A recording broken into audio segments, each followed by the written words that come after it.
Muito obrigado por estar assistindo a este vídeo. Para quem não me conhece, o meu nome é Leonel Lacerda, eu sou trader e também investidor no mercado de ações.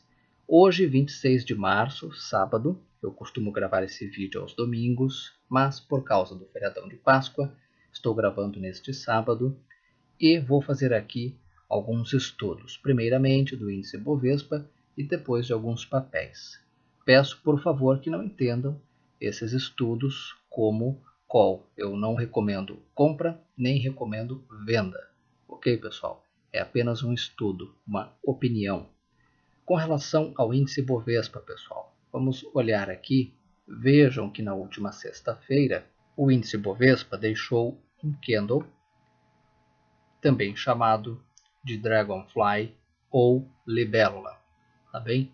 Esse sinal aqui é positivo, porque indica novas altas. Se vai acontecer ou não, a gente não sabe. O fato é que, do ponto de vista do padrão de candlestick, significa que o mercado começou em baixa e terminou com um viés mais altista.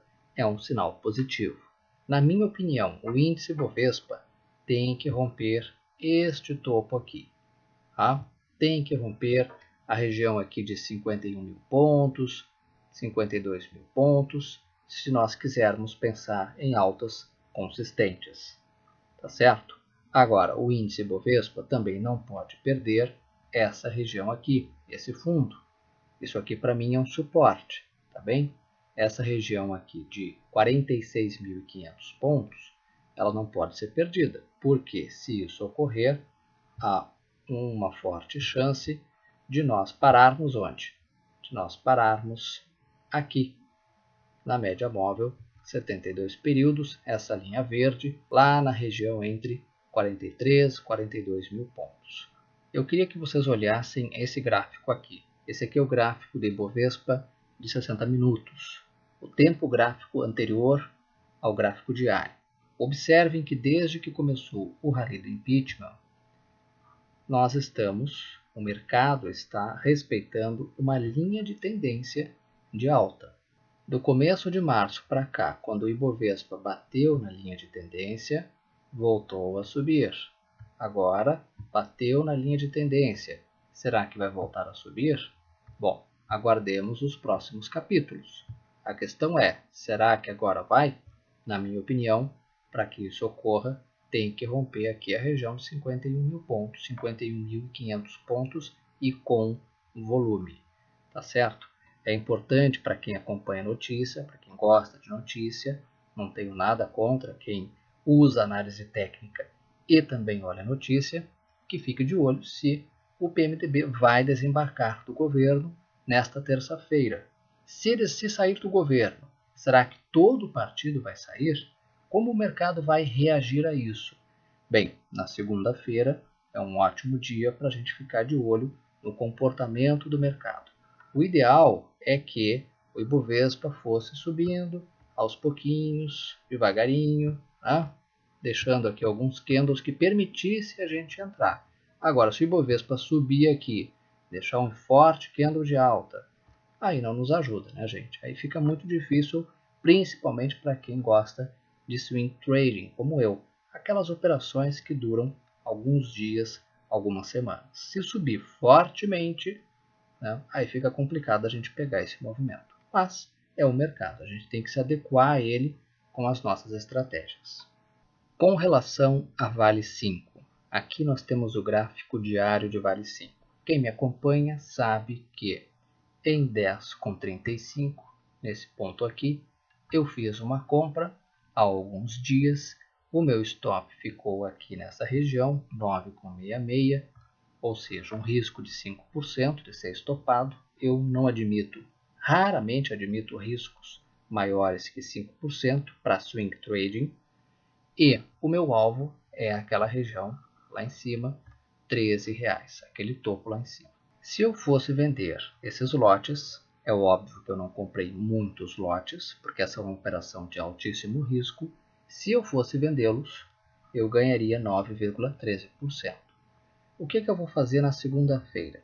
Diante de uma situação esperada para terça de volatilidade alta, eu poderei o quê? Poderei elevar o meu stop. hoje está aqui, pode passar aqui para cima, ou de repente um pouquinho mais em cima, porque existem dois tipos de stop. Tem o stop técnico e tem o stop financeiro. Financeiro é aquele que eu calculo 5% para baixo, ali coloco o stop. O técnico pode ser sobre uma média móvel, pode ser sobre um local onde foi feito um pivô, enfim, existem vários locais para se colocar o stop na análise gráfica. Vou analisar na segunda-feira se eleva o meu stop. Vou ficar de olho no mercado. Para quê? Para garantir o meu lucro. Lucro bom é lucro no bolso. Então, vou fazer isso nesta segunda-feira. O que eu imagino aqui, pessoal? Quem não entrou, muita gente aí perguntando, ainda dá tempo de entrar? Bom, eu não posso recomendar. Jamais faria isso, não é o meu papel aqui. Mas, tecnicamente, eu gosto muito se vale romper esse topinho aqui. Tá? Se romper 11,65, fica interessante para uma entrada aos lotes, fazendo manejo de risco. É importante neste momento não entrar com um percentual alto do capital. Por quê? Porque essa é uma operação especulativa, o risco de perder também é alto, sabemos disso. Então, se romper essa região, sim, eu faria uma nova entrada, vou ficar de olho se romper com volume. E o alvo? O alvo continua sendo lá em cima, R$13, ok? Isso é o que eu penso para Vale 5. Vamos dar uma olhada no gráfico de 60 minutos, tempo gráfico anterior. Observem aqui no gráfico de 60 minutos que o ativo pode ter feito isso aqui, ó, onda 1, congestionou, onda 2, teste de fundo, e pode estar lançando a onda 3 para cima. Bem, qual o tamanho dessa onda 3 aqui para cima? Tecnicamente, ela pode ter o mesmo tamanho da onda 1.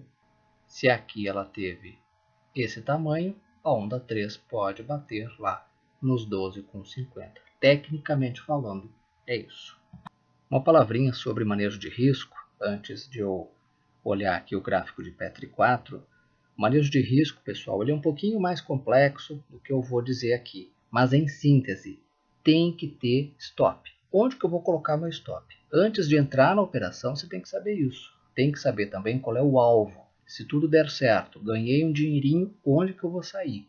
Para operações de curto prazo, operações especulativas, você tem que ter essas informações antes de comprar o papel, tá bem? E também existe o chamado manejo de risco da carteira.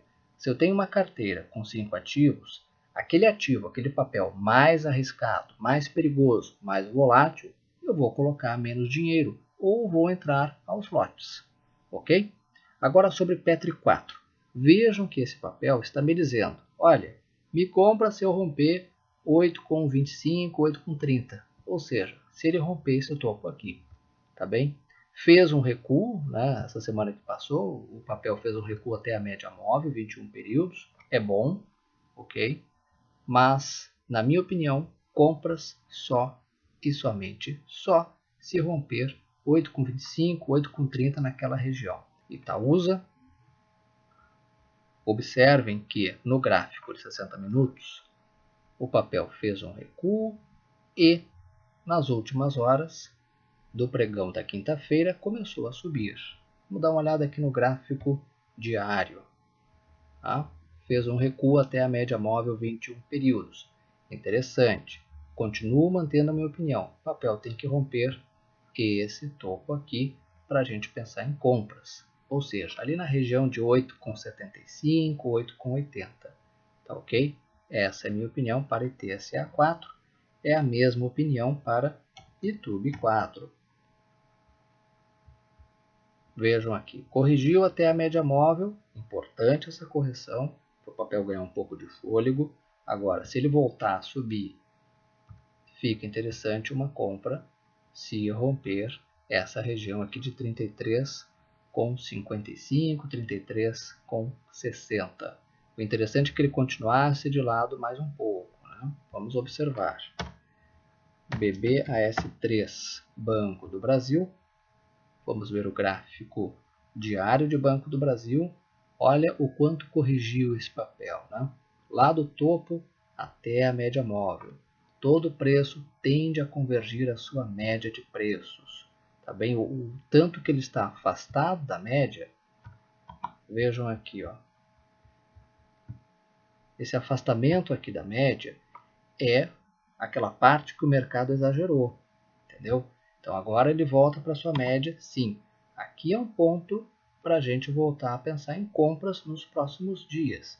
Então, se ele deixar um candle de máxima e mínima maiores aqui, fica interessante para uma entrada aos lotes, tá, pessoal? E quem é que vai entrar aqui, né, gente? Bom, nesse ponto entra aquele profissional que tem um perfil mais arrojado, tá bem? Quem tem um perfil menos arriscado vai esperar para ver, de repente entrando aqui no rompimento desse topo, onde a probabilidade do movimento de alta continuar é maior. Tecnicamente, é essa a explicação, tá bem? Vamos dar uma olhada agora no gráfico de BRFS3, Brasil Foods. Bom, esse gráfico aqui, pessoal, na minha opinião, ele enfrenta, esse aqui é o gráfico diário, ele passa por uma enorme o quê? Congestão, está andando de lado, tá bem? É isso. Bom, se nós imaginarmos que isso aqui é uma onda 1, isso aqui é uma onda 2, complexa, agora corrigindo, pode lançar uma onda 3? Pode lançar uma onda 3. O que ele vai ter que fazer para lançar a onda 3? Tem que romper esse topo aqui, ou seja, tem que romper a região de R$ 56,15. Essa é a minha opinião para BRFS3. Vale a pena acompanhar esse papel, colocar no radar. Para a gente finalizar, vamos estudar o gráfico de CEMIG 4. Esse é o gráfico diário. Esse papel dobrou de valor em 2 meses. Saiu de 4 e foi para R$ 8. Seria interessante que ele fizesse uma correção até a média móvel, aqui de 21 períodos, região de R$ 7. Se ele continuar subindo, observem que no rompimento, aqui de 8,20 por ali, esse topinho, é uma região interessante para uma entrada também aos lotes, manejando o risco, ok? Por quê? Porque aqui, vejam que ele está para fechar esse gap aqui. Ele está na iminência, está bem pertinho para fechar esse gap na região de 8,30 por ali, né? Fica interessante mesmo colocar esse papel no radar. Pessoal, por hoje era isso. Muito obrigado pela atenção de vocês. Qualquer dúvida que tenham durante a semana, podem me enviar um e-mail.